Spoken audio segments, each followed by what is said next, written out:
Bismillahirrahmanirrahim. Alhamdulillahi Rabbil Alamin. Wassalatu wassalamu ala Sayyidina Muhammad wa ala alihi wa sahbihi ajma'in.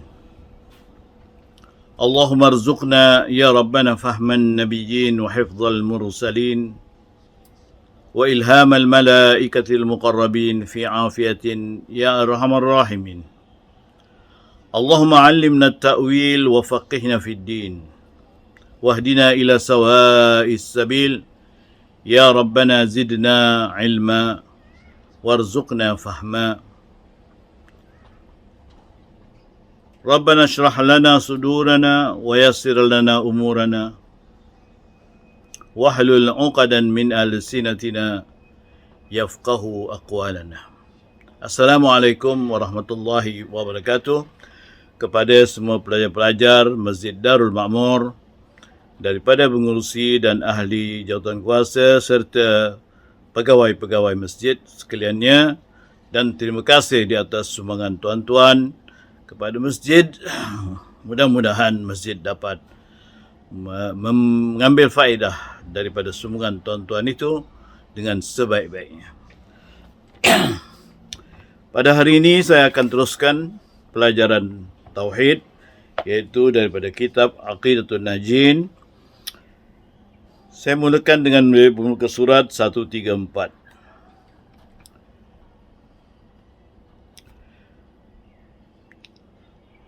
Yakni waqaf atas fil ilmi, maka ada di atafkan atas lafaz al-jalalah, dan atas ini orang yang rasih pada ilmu itu masuk ia di dalam mengetahui akan takwilnya. Maka aturan ayat wa ma ya'lamu ta'wilahu illa Allah warasikhuna fil ilmi yaquluna amanna bihi hingga akhir. Atau ada yang membaca begini, wa ma ya'lamu ta'wilahu illa Allah warasikhuna fil ilmi yaquluna amanna bihi. Mana pada bacaan pertama, hanya Allah Ta'ala saja yang tahu, dan dimulakan dengan orang yang rasikh atau yang kuat dalam ilmunya akan berkata demikian-demikian. Pada bacaan kedua, iaitu disambung illallahu warasikhuna, man Allah ataf kepada, diatafkan warasikhuna. Ya, dua-dua Allah dan juga orang yang ada berilmu itu tahu. Inilah perbezaan pengertian kepada ayat itu. Ada yang mengertikan hanya Allah saja yang tahu, dan ada yang mengertikan bahawasanya selain Allah Ta'ala yang tahu, juga orang yang berilmu adalah mengetahui. Maksudnya mengetahui takwil. Maka jumlah yaquluna amanna bihi ketika itu permulaan kalam, bukan perhubungan kalam yang dahulu, atau wakaf atas firman-Nya illallah pada katanya wa ma ya'lamu ta'wilahu illallah, dan atas ini adalah katanya warasikhuna fil ilmi. Itu jumlah permulaan kalam pula. Artinya istinaf warasikhuna fil ilmi. Itu pada pendapat yang mengatakan hanya Allah Ta'ala saja yang tahu. Maka atas qaul ini tiada tahu takwilnya yang tafsil, yang mentakyinkan makna murad itu melainkan Allah Ta'ala juga, tiada lainnya. Maka pada qaul ini berlakulah atas qaul salaf yang mentakwil oleh mereka itu atas jalan ijmal. Maka ditafwid, diserahkan makna muradnya itu kepada Allah, dan hasilnya bahawasanya apabila datang pada Quran atau sunnah oleh barang yang memberitahu ia dengan mensabitkan jihah, maksud dengan sabitkan jihah, maknanya tempat pihak bagi Allah atau jisim ataupun rupa atau barang barang anggota nescaya muafakatlah oleh ahli al-haq dan lain daripada mereka itu, melainkan kaum mujassimah dan kaum mutasyabihah. Atas takwil yang demikian itu kerana wajib ditanzihkan Allah Ta'ala daripada barang yang menunjukkan atasnya oleh barang yang tersebut itu dengan sekira-kira zahirnya. Jadi apa yang patut bagi kita, pendirian kita ialah kita ikut pendapat-pendapat yang mana Ahlus Salaf dalam sini lebih selamat, kerana mereka mengatakan walaupun boleh ditakwil bahawasanya Allah Ta'ala Maha Suci daripada menyerupai makhluk, tetapi maknanya itu semuanya terserah kepada Allah yang mengetahuinya. Bukanlah kita pandai-pandai nak mentakyinkan makna-makna sesuatu, tapi kita haruslah mentanzihkan Allah, makna mensucikan Allah daripada apa-apa yang boleh menjadikan dia seperti mana berjasad atau beranggota. Sebab itulah maknanya adalah sesat pendapat musyabbiha yang menyerupakan Allah dengan makhluk, atau mujassimah yang mengatakan Allah ada anggota-anggota badan seperti mana makhluk. Ini semuanya adalah kaum-kaum yang sesat. Jadi balik ulama salaf yang ahli sunnah dan juga ulama tauhid menyerahkan tentang makna yang sebenar kepada Allah Ta'ala, tetapi mereka mentafsirkan dengan jalan di mana benda-benda yang menunjukkan kepada anggota atau yang menunjukkan kepada penyerupaan kepada makhluk dirujukkan kepada kesucian Allah Ta'ala kesucian Allah Ta'ala daripada menyerupai makhluk atau mempunyai anggota seperti makhluk. Wallahu alam. Maka setengah daripada barang yang memberi waham akan berjihad itu firman Allah Ta'ala, yakhafuna rabbahum min fawqihim, yang mana artinya mereka takut kepada Tuhan mereka yang di atas mereka. Surah An-Nahl ayat 50. Artinya di antara perkara-perkara yang mengelirukan bagi orang yang tidak belajar, atau orang walaupun belajar, mana orang yang cuba memahami dengan arti yang sebenar, ialah seperti benda-benda yang menunjukkan kepada Allah itu bertempat. Itu maknanya panggil jihad. Jihad makna pihak. Makna pihak tu makna boleh jadi depan, belakang, kanan, kiri, atas, bawah, itu pihak. Jadi makna Maha Suci Allah daripada berpihak. Itu pada pendapat ahli sunnah wal jamaah. Jadi benda ini mengelirukan bila ada ayat seperti mana yang dibacakan tadi, surah Nahl ayat 50, yang mana maknanya mereka semua takut kepada Tuhan mereka daripada atas mereka. Jadi perkara atas ni, adakah makna atas ni betul-betul makna tempat, atau atas ni sebagai satu darjat ataupun sebagai satu ketakutan yang mana ketakutan ni daripada Tuhan yang mempunyai darjatnya lebih tinggi, atau daripada firman-firmannya, daripada perintah-perintahnya yang patut dipatuhi sehingga dijunjung di atas kepala, atau bagaimana. Itulah yang menjadi khilafnya tentang makna yang zahir, iaitu atas tadi. Kita lihat di sini, maka ahli salaf berkata atas itu tiada kami ketahui akan dia, tetapi Maha Suci Tuhan itu bertempat di atas.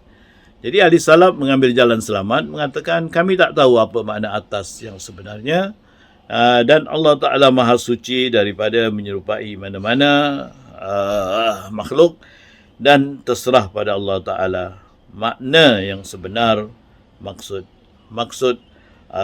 atas itu. Itu pendapat ahli salaf. Dan Khalaf berkata mereka itu murad dengan puak itu tinggi pada kebesaran, maka maknanya tiada oleh mereka itu erti malaikat akan Tuhan mereka itu daripada ketinggiannya dan kebesarannya. Takut oleh mereka itu erti malaikat akan Tuhan mereka itu daripada ketinggian dan kebesarannya. Jadi itu pendapat ulama khalaf. Ulama yang kemudian mereka mentakwil makna atas tu maknanya ialah ketinggian, bukanlah makna atas itu tempat yang seperti mana kita mengetahui atas kepala, atas rumah, atas bumi, atas pokok. Bukan gitu. Tapi makna itu satu ketinggian, yakni martabat. Mana mereka takut dengan martabat Tuhan mereka. Atau malaikat-malaikat pun takut akan martabat Tuhan mereka. Begitulah tafsiran atau takwil daripada ulama khalaf. Dan setengah daripadanya, Ar-Rahmanu 'alal arsy istawa. Artinya Tuhan yang Maha Pemurah yang bersemayam di atas arsy. Surah Taha ayat 5. Jadi bersemayam. Bersemayam ni adalah maknanya duduk atau maknanya berada dalam keadaan di mana orang itu berada di atas arsy. Jadi perkataan bersemayam itu maknanya kita faham. Maknanya secara zahir, tapi bila mengenai Allah Subhanahu Wa Taala, inilah yang menjadi masalah. Jadi apakah Allah Taala itu disamakan dengan raja, mempunyai arsy, iaitu mempunyai singgasana, kemudian dia duduk bersemayam di singgasana itu, atau bagaimana? Jadi inilah yang menjadi persoalannya. Maka salaf berkata oleh mereka itu, tiada kamu ketahui akan hakikat tinggi itu, tetapi hakikat tertinggi itu, tetapi maha suci zatnya itu berhubung dengan arsy. Jadi kalaulah arsy itu memang ada, ulama salaf mengatakan maha suci Allah Ta'ala daripada hakikat maksud yang mana Allah Ta'ala bersentuh ataupun Allah Ta'ala berhubung dengan arsy itu. Kerana maknanya kalau berhubung dengan arsy, maknanya arsy ni adalah benda yang baharu. Jadi maknanya maha suci Tuhan akan berhubung atau bergantung kepada benda yang baharu. Itulah kata ahli salaf. Jadi maknanya benda banyak perkara ini walaupun tak dimaknakan dengan makna yang mereka mahukan takwilkan, tetapi mereka mensucikan Allah Ta'ala daripada berhubung dengan makhluk. Dan Khalaf berkata mereka itu bermula murad dengan tertinggi di atas arsy itu memerintah dan memiliki jua, seperti barang yang telah berkata oleh syair, qadistawa bishrun alal iraqi min ghairi sayfin wadamin mihraqi. Artinya sesungguhnya telah memerintah oleh Bishr itu nama orang, atas negeri Iraq daripada ketiadaan pedang dan darah yang ditumpahkan. Jadi ahli khalaf pula mentakwilkan, iaitu maknanya Allah Ta'ala maha tinggi bersemayam di atas arsy itu maksudnya Allah Ta'ala memerintah dan memiliki diri, memiliki dengan zatnya, memiliki arsy itu sendiri, memiliki kekuasaan secara mutlak, di mana maksudnya ialah Allah memiliki arsy itu sendiri. Bukanlah maknanya dia berada dalam arsy, tapi memiliki, menguasai, sebagaimana maksud satu syair yang mana dikatakan istawa situ, maknanya maksudnya ialah menguasai atau memerintah Bishr ke atas Iraq atau negeri Iraq walaupun tanpa berperang. Itu kata ahli syair yang memuji kepada Bishr. Jadi inilah yang ditakwilkan oleh ahli al-khalaf atau ulama khalaf. yakni dengan tiada perang dan bertanya oleh seorang lelaki akan Imam Malik daripada ayat ini, maka tunduk ia akan kepalanya pada satu ketika. Kemudian berkata ia, bersamaan itu tiada majhul. Bersamaan itu makna istawa, tiada majhul, dan kaifiatnya itu tiada dapat diakal, dan beriman dengan dia wajib, dan bertanya daripadanya bid'ah, dan tiada aku sangka akan dikau melainkan sesat.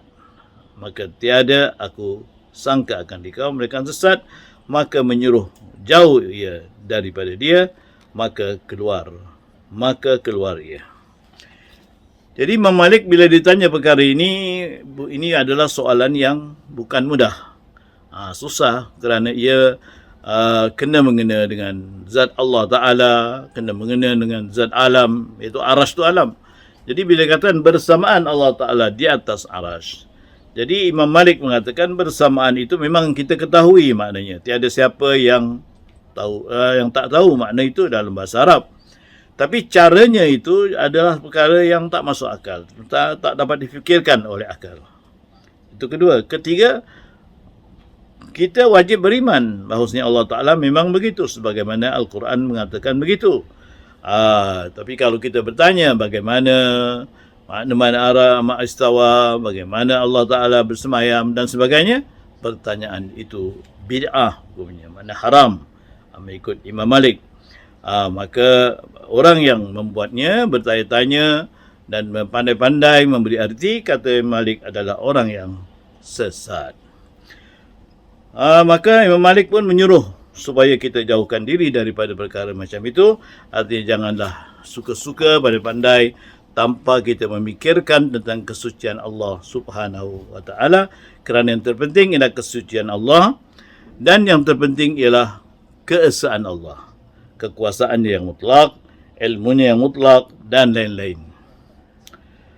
Dan telah bertanya oleh Zamakhsyari akan Ghazali daripada ayat ini, maka menjawab ia akan dia dengan katanya, apabila mustahil bahawa engkau kenal akan diri engkau dengan kaifiatnya atau di mana tempatnya, maka betapa layak dengan kehambaan engkau itu bahawa engkau sifatnya Allah Ta'ala dengan di mana tempat atau betapa perinya padahal ia maha suci daripada yang demikian itu. Jadi Zamakhsyari, iaitu ulama, kalau tak silap saya adalah ulama daripada Mu'tazilah, bertanya kepada Imam Ghazali tentang masalah ini. Imam Ghazali mengatakan mustahilnya kita mengenal diri sendiri. Bukan senang maknanya nak kenal diri sendiri. Maka dengan keadaan itu nak kenal tentang Allah Ta'ala lagi lah. Masalah yang yang mustahil. Sedangkan diri kita sendiri pun kita tak kenal. Adakah diri kita ni macam mana, datangnya macam mana boleh gini, macam mana boleh gitu, macam mana boleh perangai gini, semua kita tak kenal. Bagaimana nak kenal pula tentang cara-cara ataupun sifat-sifat Allah Ta'ala dengan detail untuk dipikirkan oleh akal kita. Kerana akal kita tidak mampu berbuat demikian. Dan setengah daripada barang yang memberi waham berjisim itu, firman Allah Ta'ala, wa jaa rabbuka, dan telah datang Tuhan engkau. Surah Al-Fajr ayat 22. Jadi pada ayat wa jaa rabbuka, datang. Kita tahu mana datang. Jaa. Jaa atau pergi. Jaa go. Go pergi. Mana datang pergi. Zahaba tu pergilah, tapi dalam bahasa Inggeris go. Arab cakap ja. Jadi tak mana daripada mana asalnya, adakah Arab dulu ke ambil ja, jadi orang putih ataupun orang Latin, ja tu dia dipanggil go. Jadi terbalik. Itu tak jadi mustahil dalam bahasa dalam kekeliruan bahasa yang boleh diterjemahkan pada bahasa lain. Seperti umpamanya lah, dalam bahasa Arab batal. Batal tu maknanya batal lah. Batal macam batal sembahyang, batal hukum dan sebagainya. Tapi bila orang Melayu bercakap benda yang betul, maknanya yang sahih tu betul, dipanggil betul. Saya agak betul ni berasal daripada batal. Tak betul lah, maknanya kalau daripada hukum yang apa ni, kita katakan yang tak betul tu betul. Katakan apa ni, menyentuh apa ni atau keluar najis daripada kemaluan tu batal wuduk. Kemudian saya cakap betul wuduk, tak boleh lah kan. Jadi batal lah wuduknya, bukan betul wuduk. Jadi orang Melayu batal tu jadi tukar betul. Ini makna kekeliruan daripada pahaman penterjemahan lah. Begitulah juga perkataan misalan yang selalu saya katakan lah. Bi adab, dengan adab. Dengan adab tu yang betul. Maknanya baguslah orang dengan adab. Biar datang bi adab, dengan adab. Tetapi bila kena bahasa orang Melayu pula, jangan kau biadab. Sudah, maknanya jangan kau beradab, maknanya biadab dengan adab. Jangan kau beradab. Ini ya tak betulnya. Kesilapan pemahaman. Jadi di sini juga adalah bila dikatakan orang Arab cakap datang, orang putih cakap go, itu maknanya mungkin kesilapan permaknaan di antara kedua-duanya. Mereka keliru, datang dan pergi mungkin terbalik, atau maknanya seperti mana depan belakang mungkin terbalik, buka tutup mungkin terbalik. Begitulah seterusnya. Ini saja saya selang-seli lah dengan pemikiran seperti ini. Jadi saya rasa untuk minggu ini saya berhenti di sini dulu. InsyaAllah kita akan sambung lagi di minggu akan datang. Sekian saja, salam daripada Masjid Darul Ma'mur. Assalamualaikum warahmatullahi wabarakatuh.